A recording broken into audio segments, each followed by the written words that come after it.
जय हिंद साथियों, स्वागत है आपका self study classes with Sumit Jain YouTube channel में।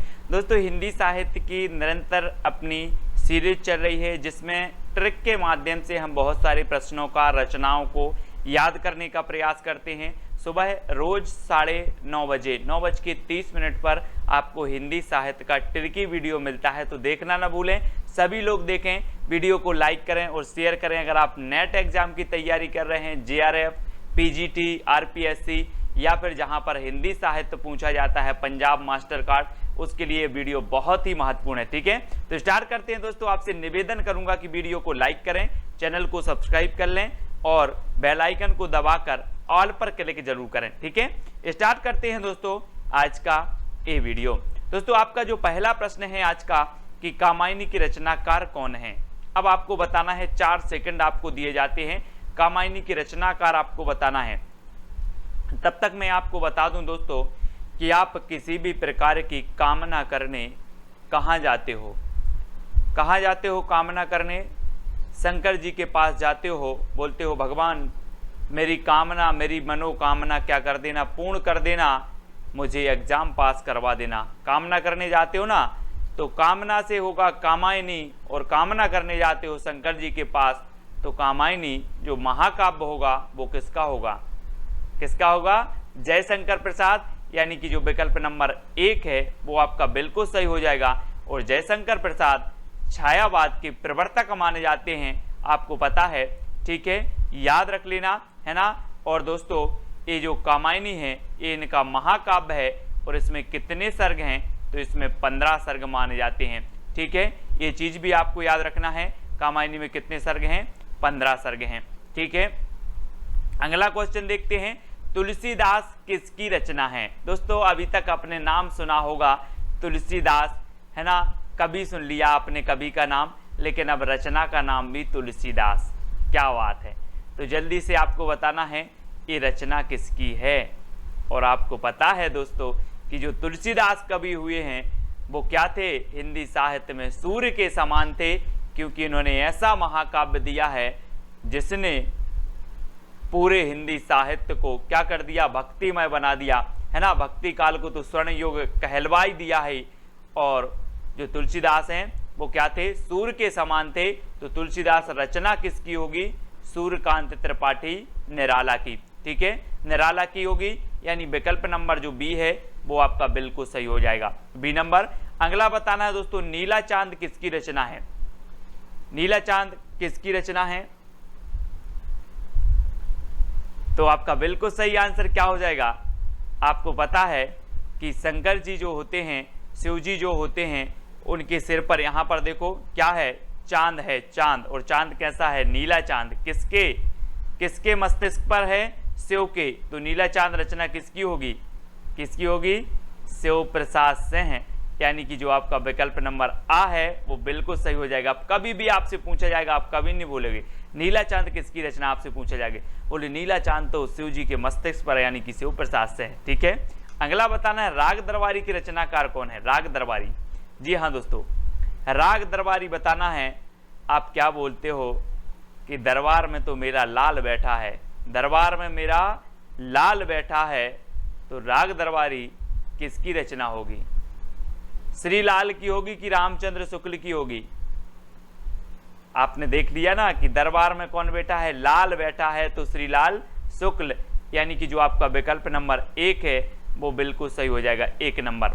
ठीक है, अगला क्वेश्चन देखते हैं दोस्तों, प्रिय प्रवास की रचनाकार कौन है? आप अपना टेस्ट भी करते जाएं और ट्रिक से याद भी होता जाएगा। अब एक चीज बताना दोस्तों कि आपको सबसे प्रिय क्या है? क्या है प्रिय? अयोध्या। अयोध्या आपके लिए बहुत सबसे प्रिय है, क्योंकि राम की जन्मभूमि है अयोध्या, आपके लिए प्रिय है। ठीक है कि नहीं है? कमेंट में बता देना। सभी को प्रिय है, तो प्रिय प्रवास किसकी होगी?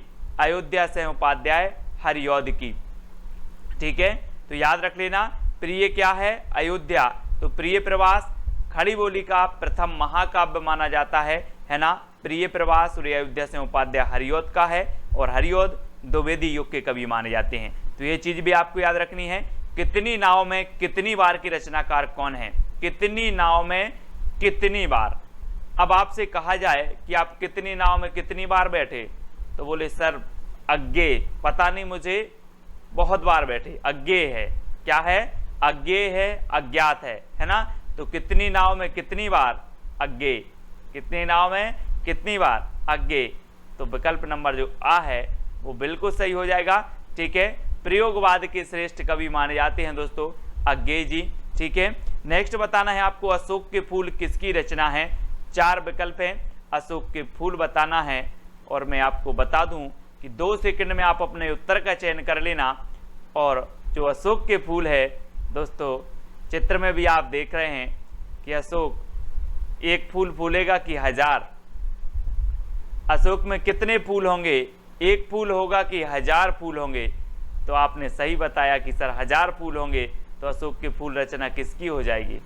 किसकी होगी? 1000 फूल होंगे तो हजारी प्रसाद द्विवेदी, यानी कि जो विकल्प नंबर आपका आ है वो बिल्कुल सही हो जाएगा। ठीक है, अब अगला बताना है दोस्तों जूही की कली रचनाकार कौन है? जूही की कली के रचनाकार, ये दोस्तों प्रथम छंद मुक्त रचना मानी जाती है। ठीक है, और जब जूही की कली है, जूही की कली है, तो ये कली कैसी होगी?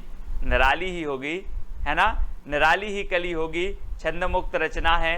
और ये जूही की कली निराला जी की रचना, क्योंकि ये कली कैसी है? निराली, तो निराला जी की रचना है। आ नंबर आपका बिल्कुल सही होगा।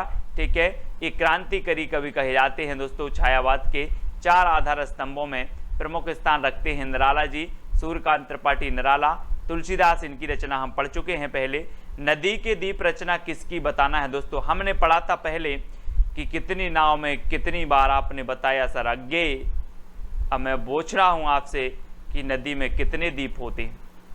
नदी में कितने दीप होंगे? तब भी आप बोलोगे सर मुझे नहीं पता, अज्ञेय, है ना। अज्ञेय, तो नदी के दीप रचना किसकी होगी? अज्ञेय। ठीक है, अज्ञेय याद रखना। आ अज्ञेय को सिर्फ अज्ञेय से करना है, ज्ञात नहीं, है ना।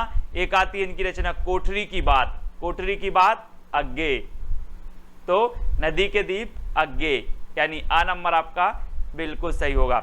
नेक्स्ट है माटी की मूर्तें किसकी रचना है दोस्तों? माटी की मूर्तें आपने देखा होगा दोस्तों कि वृक्षों के नीचे माटी की मूर्तें रखी रहती हैं, उसकी हम पूजन करते हैं। रखी रहती कि नहीं? वृक्ष के नीचे माटी की मूर्तें रखी हैं, उसकी पूजन करते हैं। तो माटी की मूर्तें जो रचना है वो किसकी हो जाएगी? किसकी होगी? वृक्ष के नीचे रखी हैं, तो राम वृक्ष बैनीपुरी, यानी कि जो आपका आ नंबर है वो बिल्कुल सही होगा। आ नंबर, ठीक है, वृक्ष के नीचे माटी की मूर्तें रखी हैं, तो माटी की मूर्तें राम वृक्ष बैनीपुरी। निशा निमंत्रण की रचनाकार कौन है दोस्तों? निशा निमंत्रण बताना है। 4 विकल्प हैं और 4 का उत्तर आपका क्या हो जाएगा?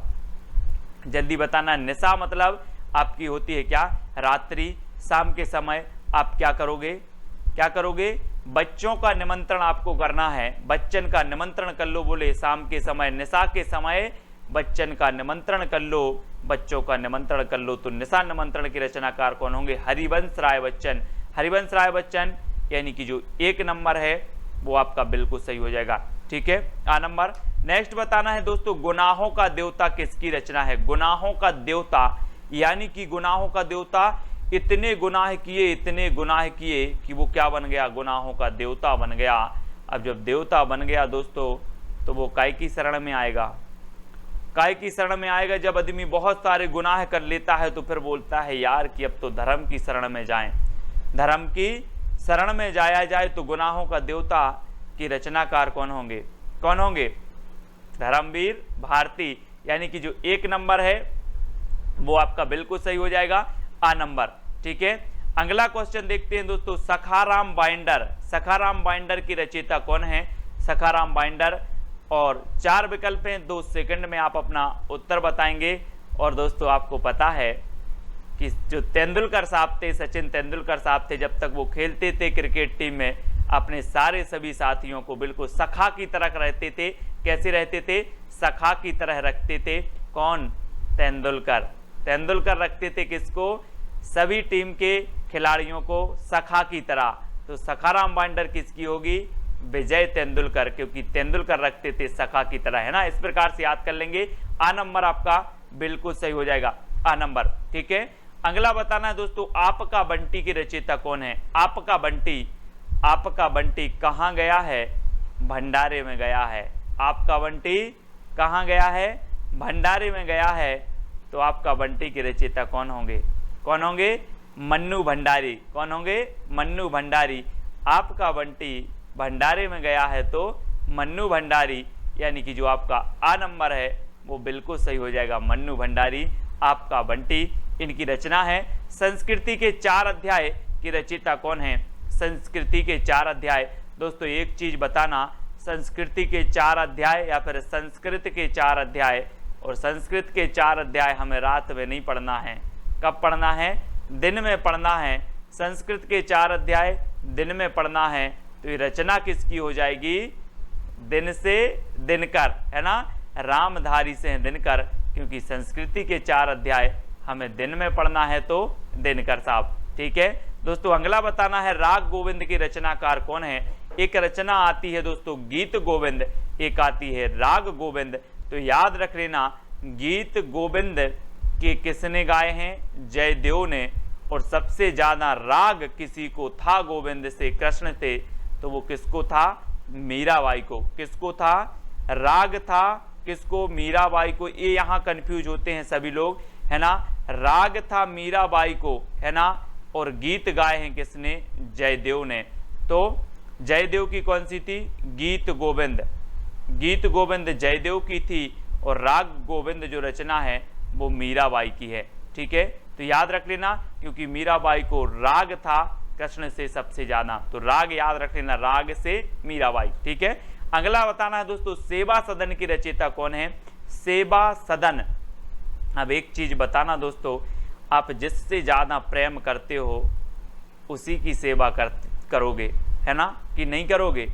आप जिससे प्रेम करते हो सेवा भी उसी से करोगे, सेवा भी उसी की करोगे, चाहे आपके मम्मी से प्रेम करते हो, पापा से करते हो, समाज में जिससे भी आप करते हो उसकी आप सेवा जरूर करोगे। क्या करोगे? सेवा करोगे। तो ये सेवा सदन उपन्यास है, सेवा सदन, कर्म भूमि, गबन गोदान, है ना, निर्मला, ये सारी की सारी रचनाएं, है ना, किसकी हैं? प्रेमचंद जी के उपन्यास हैं। इनको याद रखेंगे। प्रेमचंद जी आ नंबर बिल्कुल सही हो जाएगा। अब आपको बताना है सबा सिर गेहूं कहानी किसकी है? सबा सिर गेहूं दोस्तों, अगर आप किसी से प्रेम से मांगोगे कि सबा सिर गेहूं दे दो, तो आपको सवा सिर गेहूं मिल जाएंगे।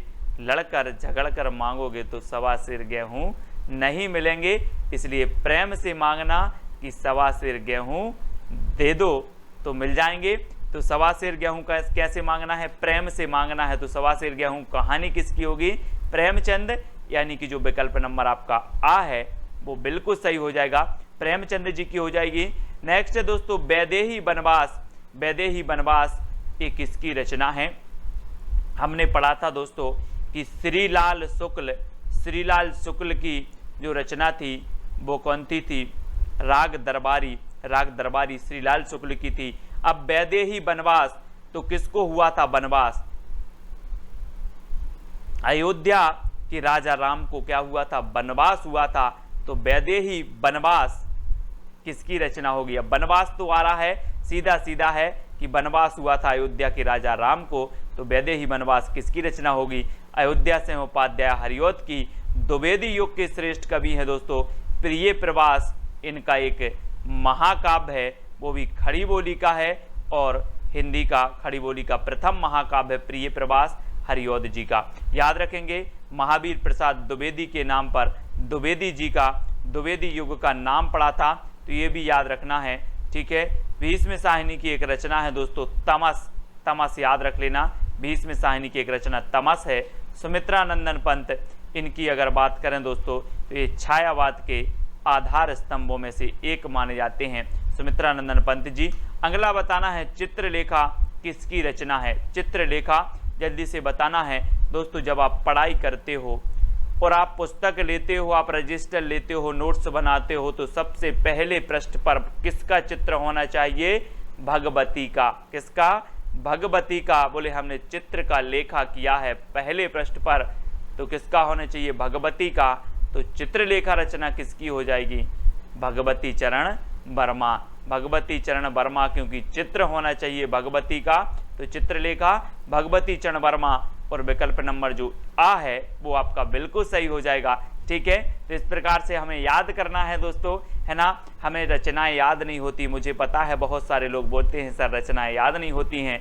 अब कमेंट में बता देना कि सर आज तो रचनाएं याद हो गई हैं। इसी प्रकार से पूरी रचनाएं याद करवाएंगे, पूरी रचनाएं, जैसी भी ट्रिक निकलेगी रचनाएं आपको याद करवाएंगे। चिंता करने की बात नहीं है, चैलेंज स्वीकार करो, चैलेंज प्रश्न स्वीकार करना है। उसने कहा था किसकी रचना है? अब दोस्तों उसने कहा था, ये बहुत सारी हैं, 3 रचनाएं हैं। एक प्रश्न पूछा जाता है कि हिंदी साहित्य में मात्र 3 रचनाओं की रचना करके कौन सा कवि अमर हो गया, हिंदी साहित्य में प्रसिद्ध हो गया हिंदी साहित्य में। वो 3 रचनाओं के नाम भी बताना है आपको, उस कवि का नाम भी बताना है। उसने कहा था ये रचना किसकी है ये भी आपको बताना है। तो चैलेंज सभी लोगों को स्वीकार करना है और उत्तर बताना है और कमेंट में बताना है कि सर फनी ट्रिक में मज़ा आ गया। ये तो दोस्तों कुछ नहीं है, कुछ लोग जरूर सोचते होंगे कि ये सरल हैं, कठिन से कठिन भी आपकी आएंगी, है ना। शुरुआत में सरल ही आती हैं, अब शुरुआत है तो कठिन भी आएंगी,